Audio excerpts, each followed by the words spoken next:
microphone go? All right. Hey, let's thank. There you go. Let's thank. Ta-da.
Go. All right. Hey, let's thank. There you go. Let's thank. Ta-da.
Cue in. Good evening, everyone. How are you? I've seen there's a nice little bit of interaction going on the chat there.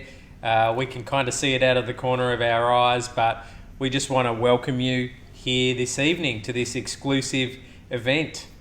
So let's begin by acknowledging that this broadcast is coming to you from the lands of the Gadigal people, the Bidjigal people and the Birrabirragal people. It's a bit of an area in Bondi where three lands come together, where three tribes meet.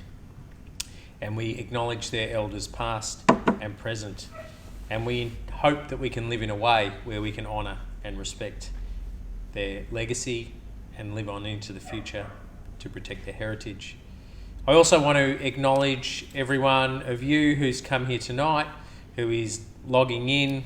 I know there's a few who are foregoing home and away tonight, which is Thursday night at 7:30, could be a highlight, or drag race, which is also drops on a Thursday night as well. So Lucky there's catch up, and thank you so much for tuning in.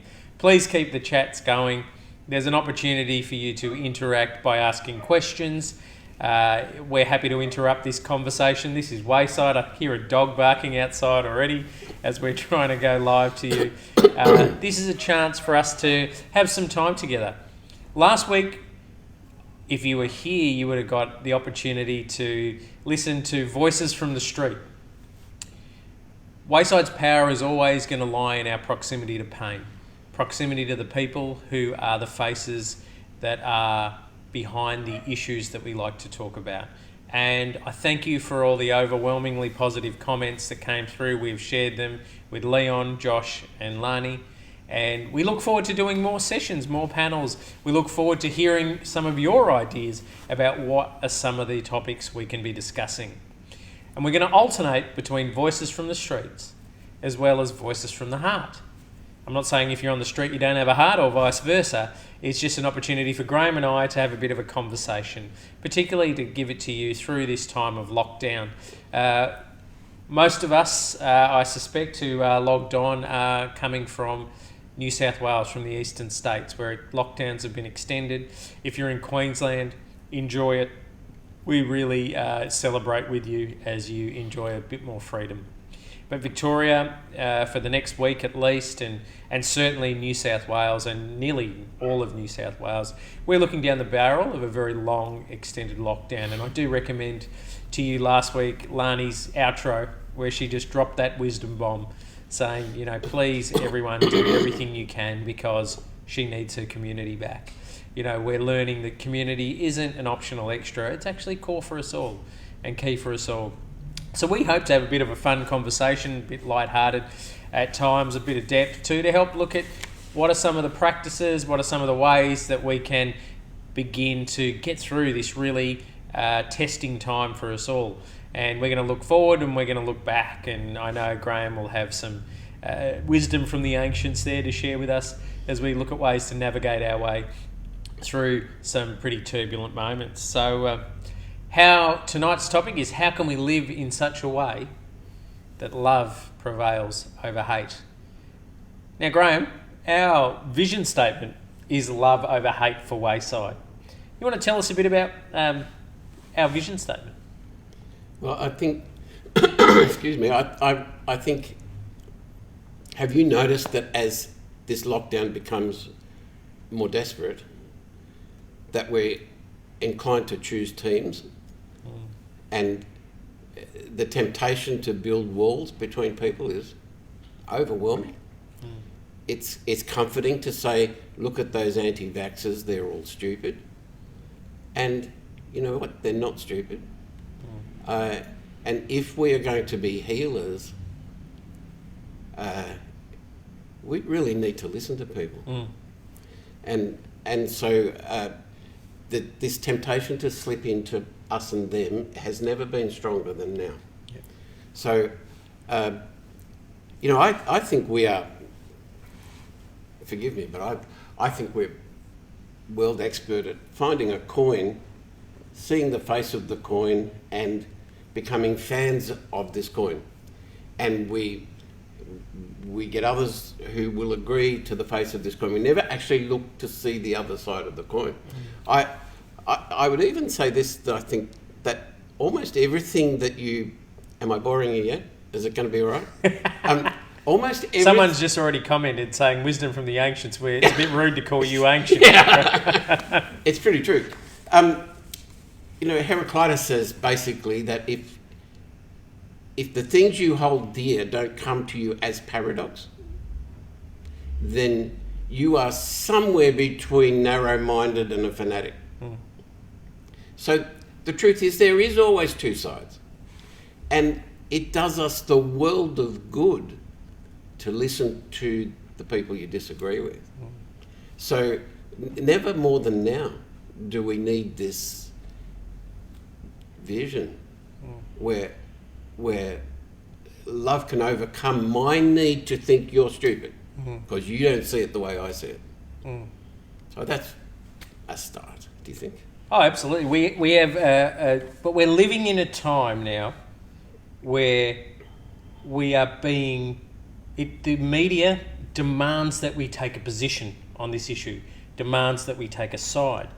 And there are a lot of risks in that. Being on one side of any argument means you're ultimately blind. And we're living in a culture that also says, don't take the middle ground. Pick up your weapon and stand on the line.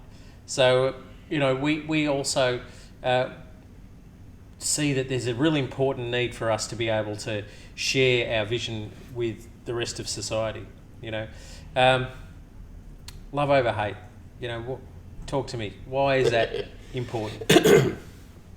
Well, I would say it's not so much the middle ground as all the ground. Why would people be anti-vaxxers? Well, they have very good rational reason to not believe governments. Governments do lie. And sometimes they lie at such a scale that people die. Now, we would say, well, in this particular moment, this is such a serious health crisis that everything the governments tell us is got to be right and for our good. Well, good on you if that's what you believe. But the people who believe differently are not stupid people. They've been lied to. And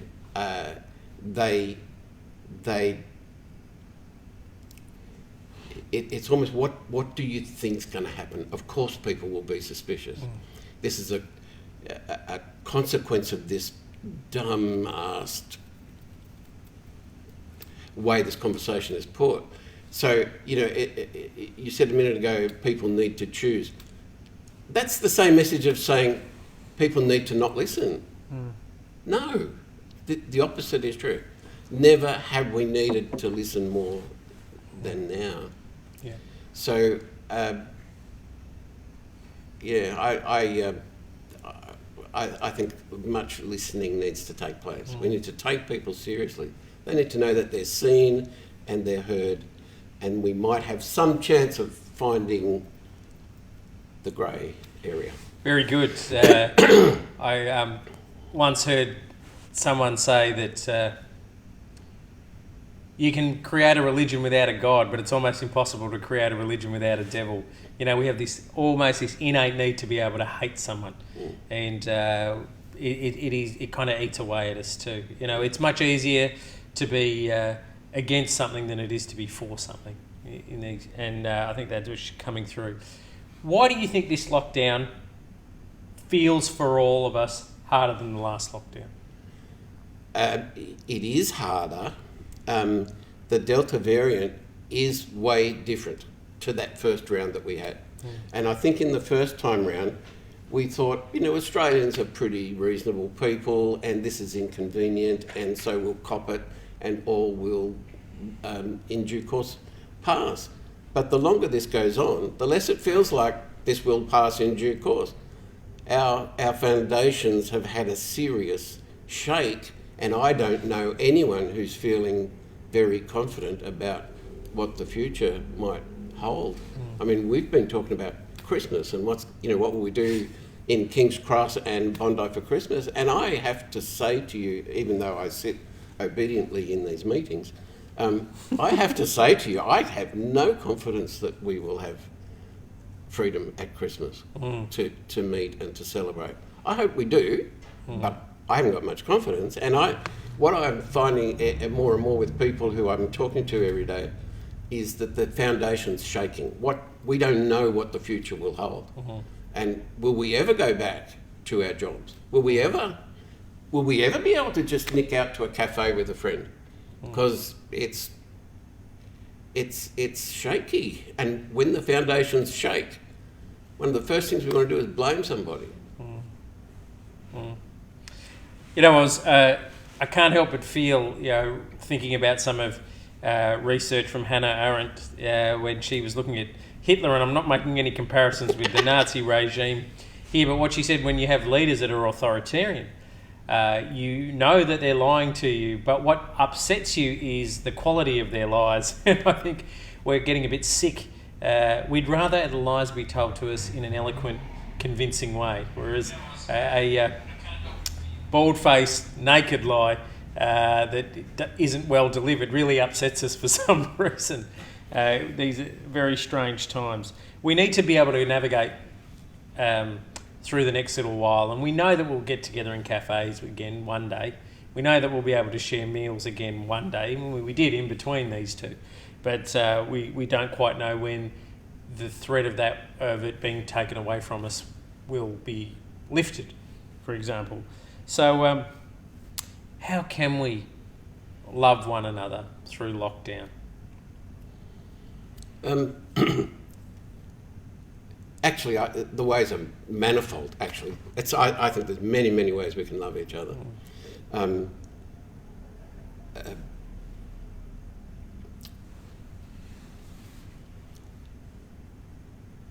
The most important thing to me is kind of a little bit underneath that question, and that is, we are the most entertained generation ever in history. Entertainment comes at us from everywhere.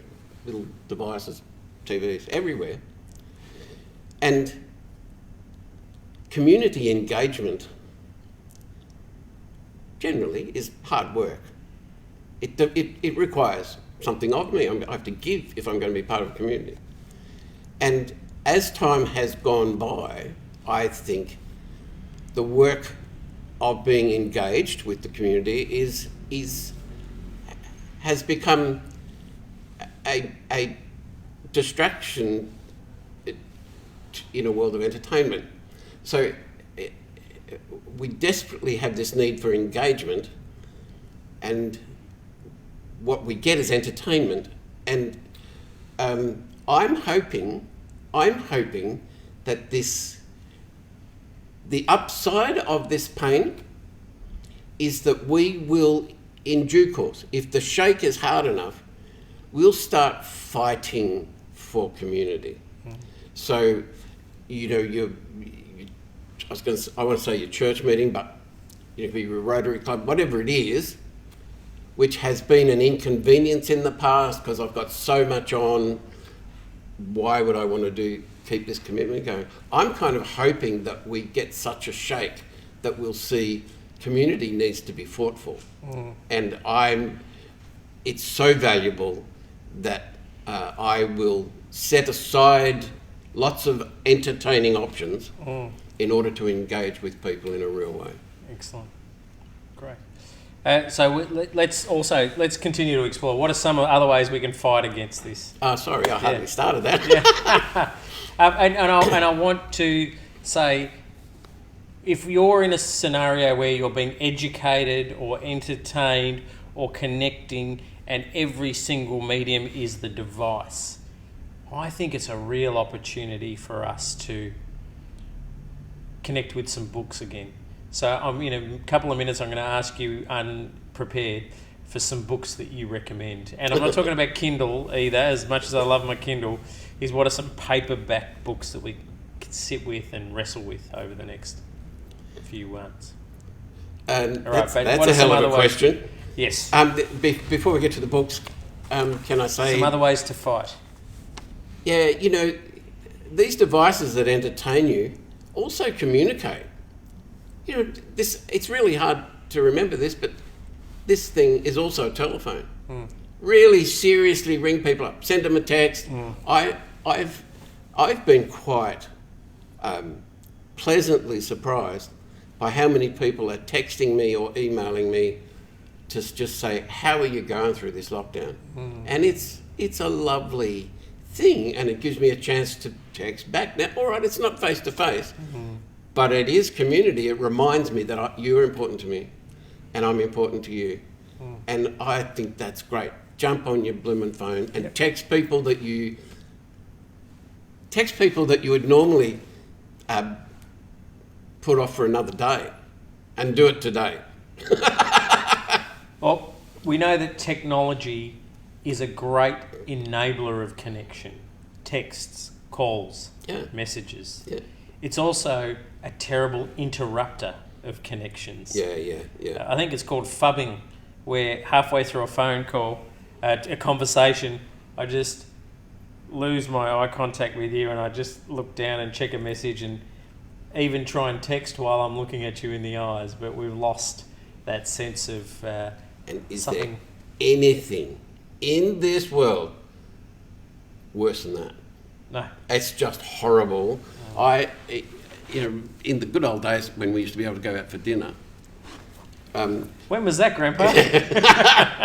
It seems like a long time ago. But if Robin and I went out for dinner, I could tell you what, just the simple act of taking the phone and obviously turning it off and sticking it on the table, and she's mine. She loves me. Now, there have been plenty of times when I have been as rude as could be, and clearly Robin resents that, and why wouldn't she? It's a horrible, horrible thing. But it is a device that can help you communicate with people as well. Just encourage them. Just tell them, people need to be seen and heard, and it can help you do that. Yeah, absolutely. Wonderful.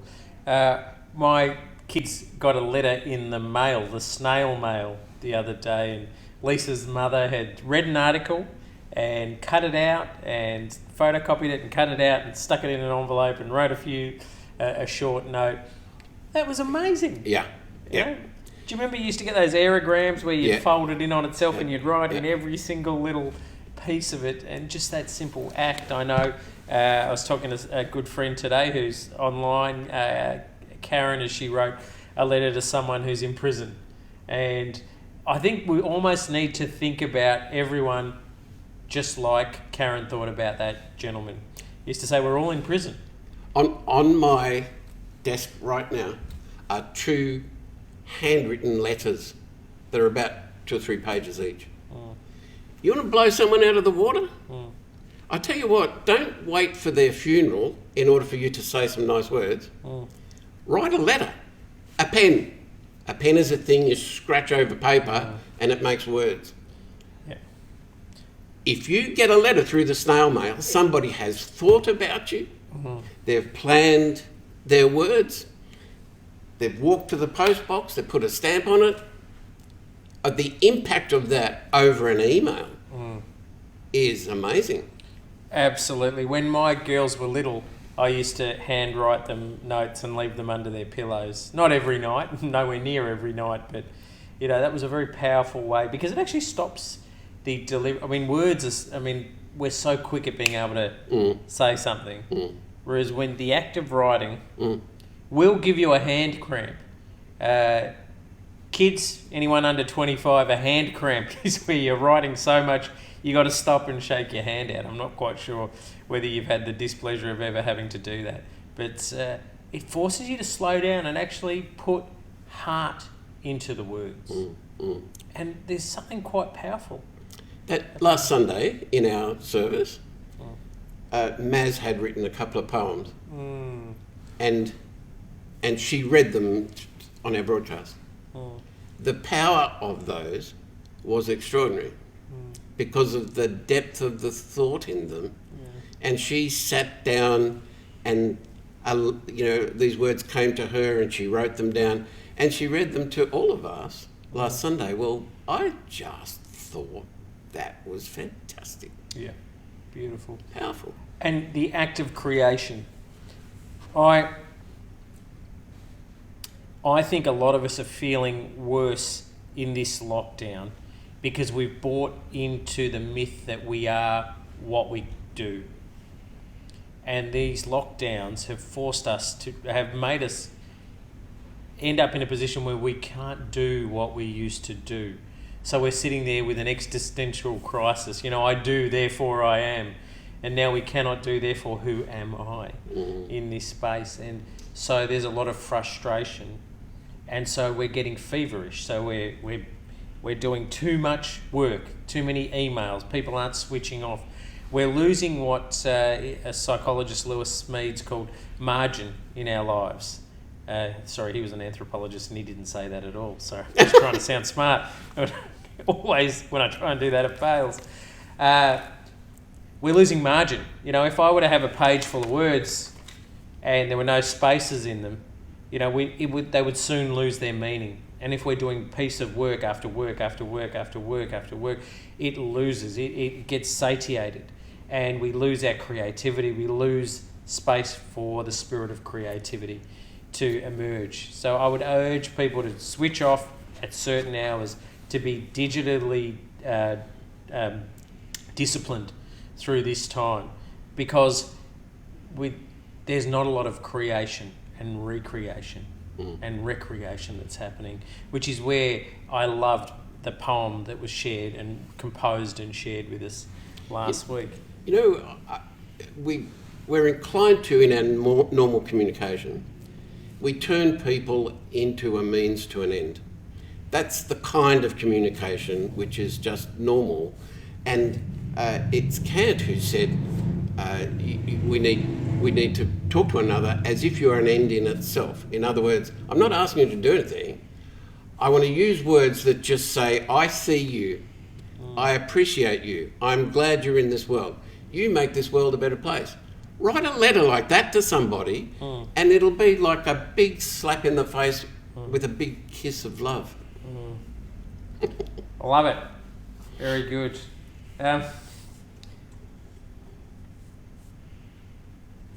All right. So, what's Wayside? Well, there's a question up here. How do we embrace love over fear? Or do you feel like we've covered that, or anything to add into that space? Only that I would say again that it's a fight in this day and age.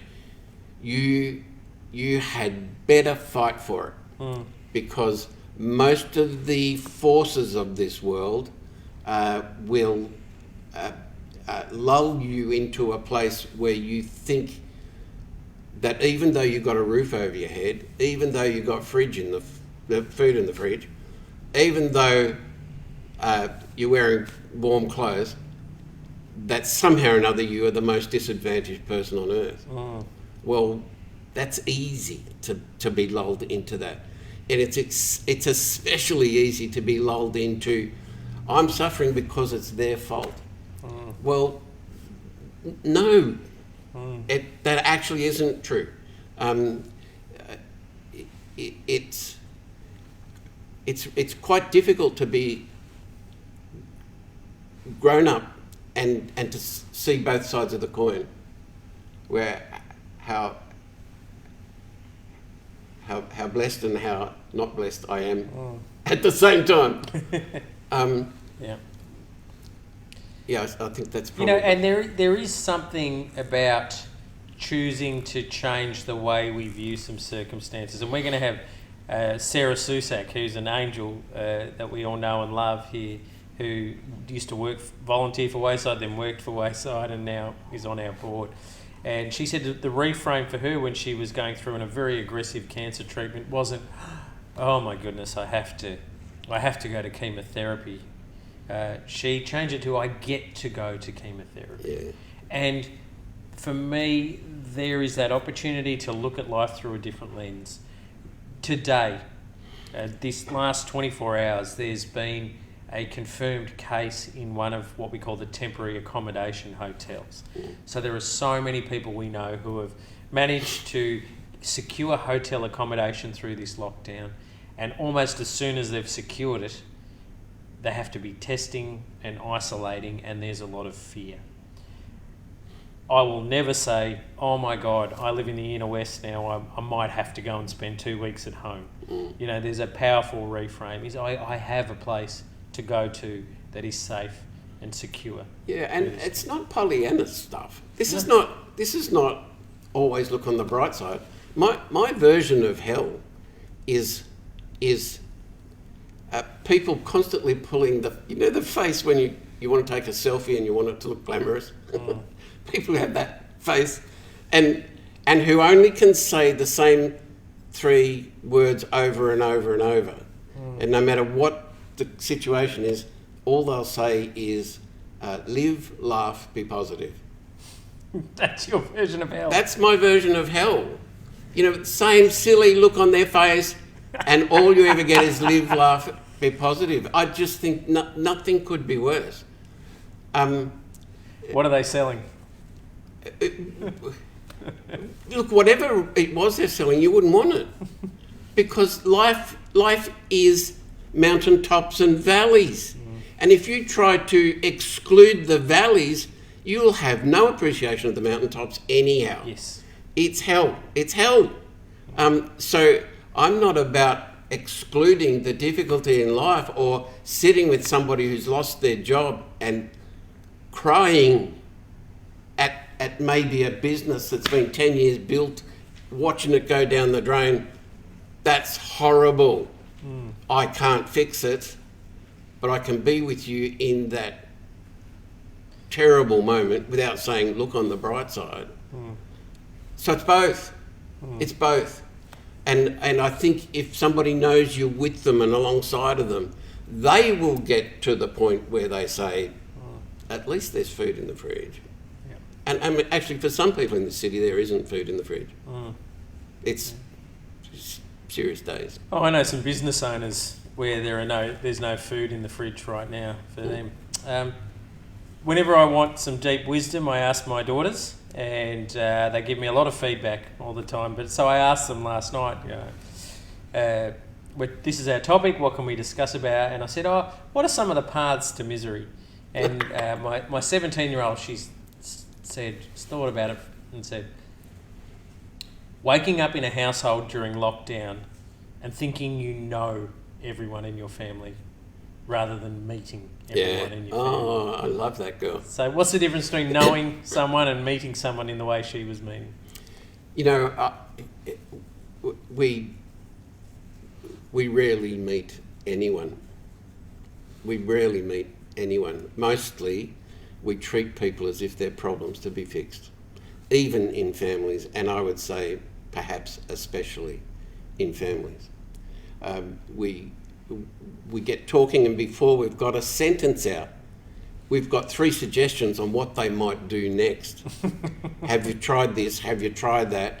And, you know, even when you do that from a very good heart, there's a push away in that because that person has become your problem. You're not meeting anybody. And so I think a real challenge is if you can just stand back and see the person, look at them as if you've never seen them before. And, you know, you may just be blown away by the awesomeness of who that person is.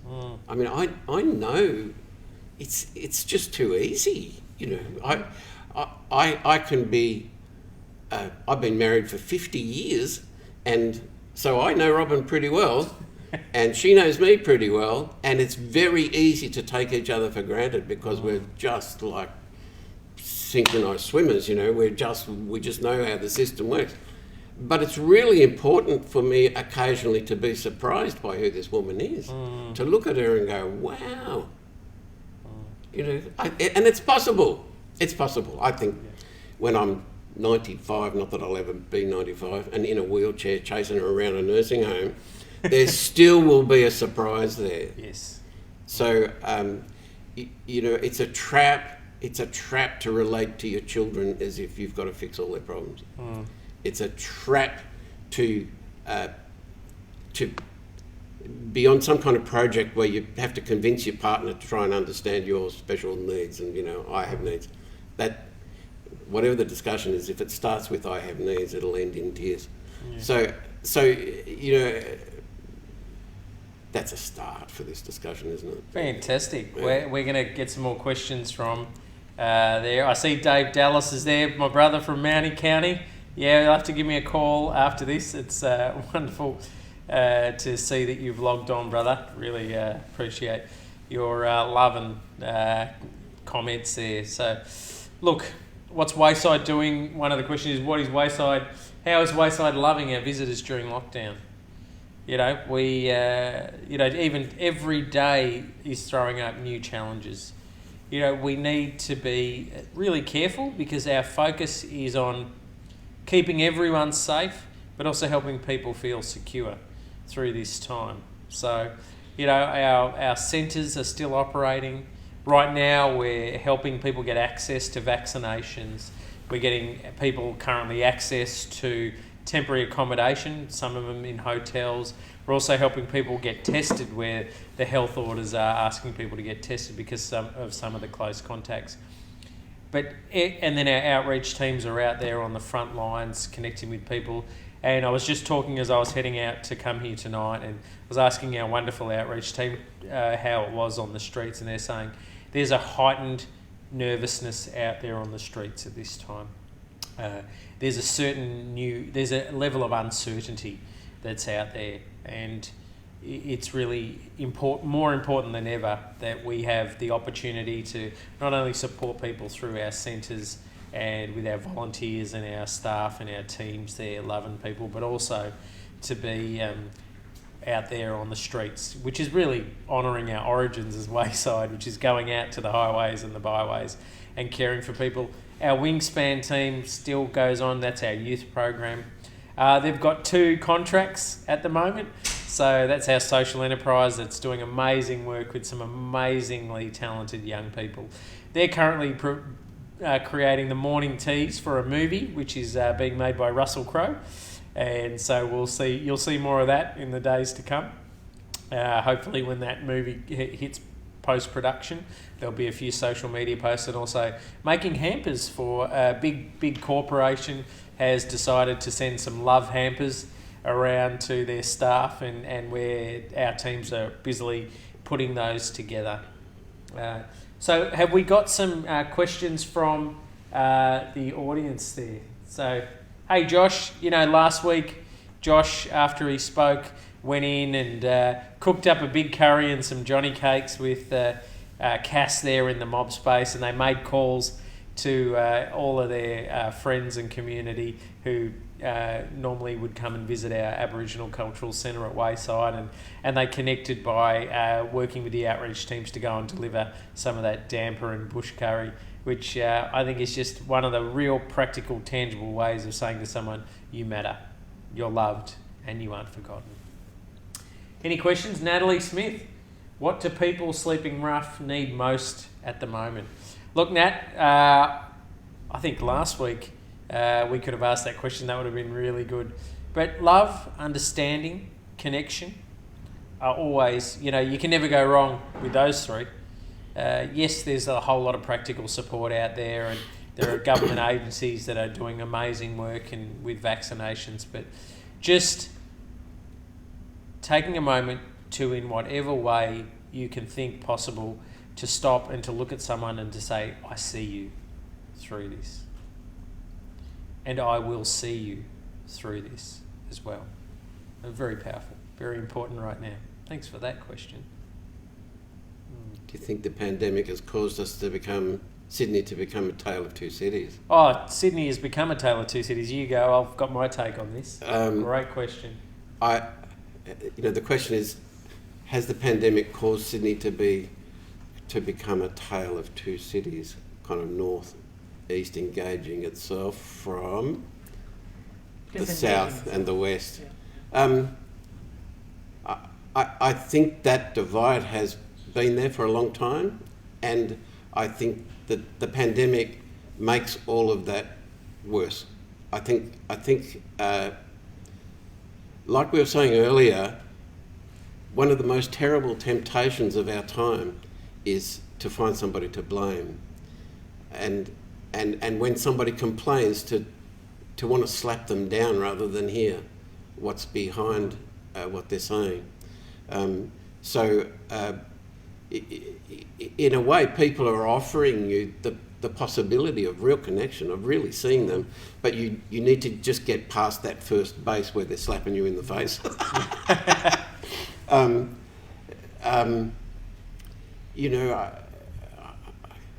struggling to... Somebody says, you've had your vaccination, and I can say, yeah, I'm getting great 5G reception now, but I get all these texts from Bill Gates, But somebody on the other side of that fence, I'm in the south, and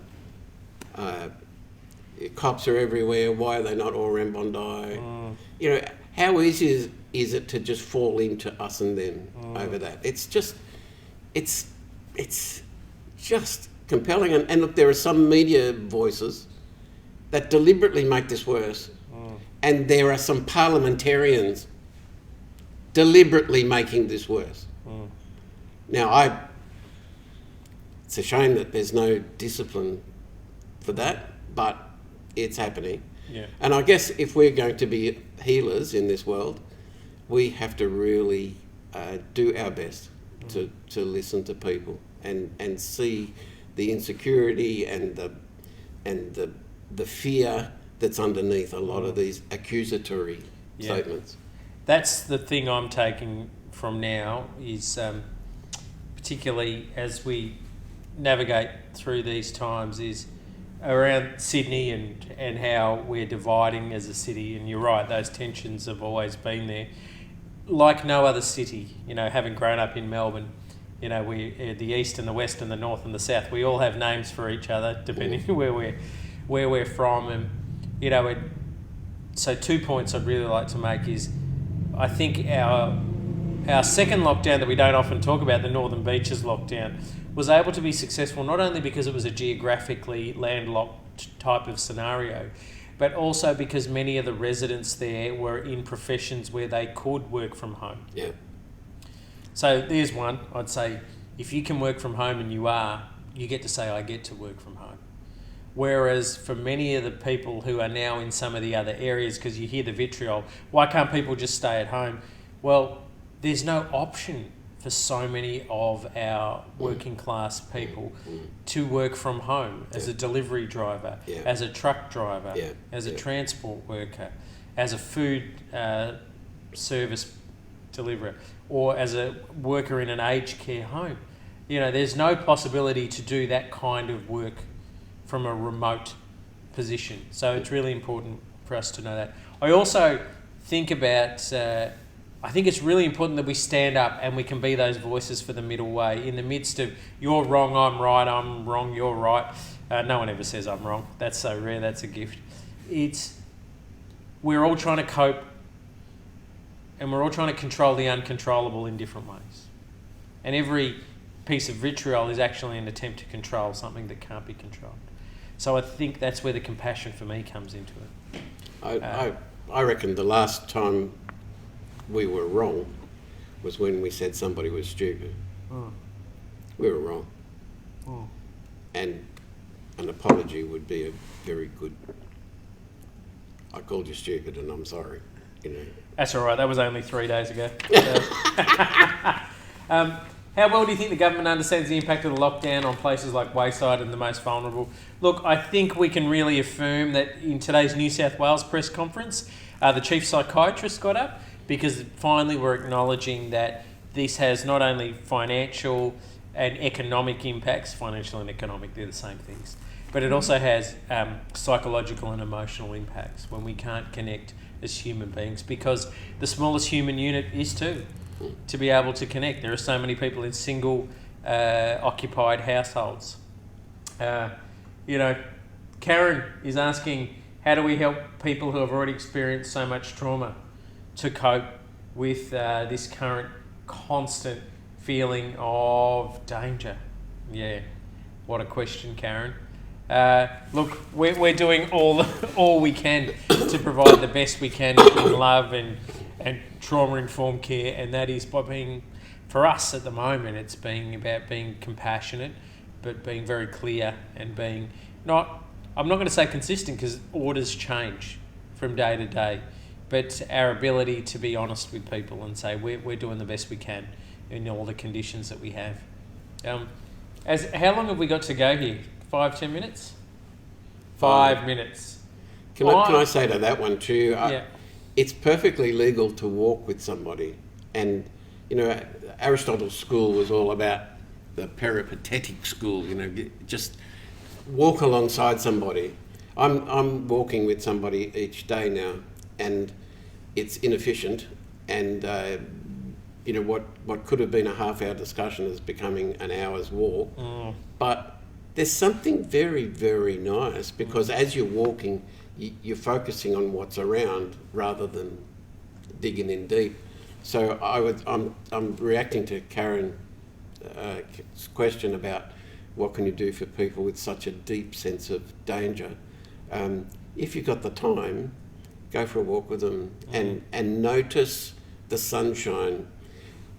Notice the sunshine and let it warm your bones, and notice the breeze and think of it as a kiss on your face. And if you are religious, memorize the 23rd Psalm and take it 3 times a day after dinner, because there's comfort to be had. You know, there is a reference point outside of this turmoil, and if you're not religious, then let that reference point be birds flying past or whatever it is, but it's there to be had. Sorry, mate, you go. Well, that's fantastic. Look, these questions come, but I just want to share something pretty awesome, if that's all right. I got a pretty frantic call last night at 3 a.m. Someone was on the way to the hospital, and then I got at 4 p.m. a photograph of the most beautiful, brand new born baby boy. Woohoo. And there was a picture of a proud dad. Yeah. And smiling, like, you've got to see this smile to believe it, the joy. He was exhausted, and you could see that he'd been weeping and weeping. So when we were communicating, he said he lost his father when he was quite young. And when he held his son in his arms for the first time, he said he just broke inside, and he wept, and he wept, and he wept over his boy. And they cried together, actually. 5 years ago, 10 years ago, every time we opened the door to Wayside, you would do so with trepidation for fear of finding this young man on our decking asleep, either stoned out of his mind or dead. And the love that he was shown by this community was phenomenal. He was a gift to our community, but it was also the kind of love that creates vulnerability and grief, because we could see he was on a pathway to destruction and death. John, it's a good time to make the point that life is always born through pain. That's life. Yeah. It comes through pain. Everything that we've ever learned came because some other thing that we were hanging on to got shattered and set aside in order for us to step into something that's better. So this pain that our community feels at this time doesn't have to be death. It could be the pains of birth and a better community. I hope we come out the other side of this knowing the difference between big and little, knowing the difference between what really gives life, which is community, and what really doesn't, which is endless entertainment.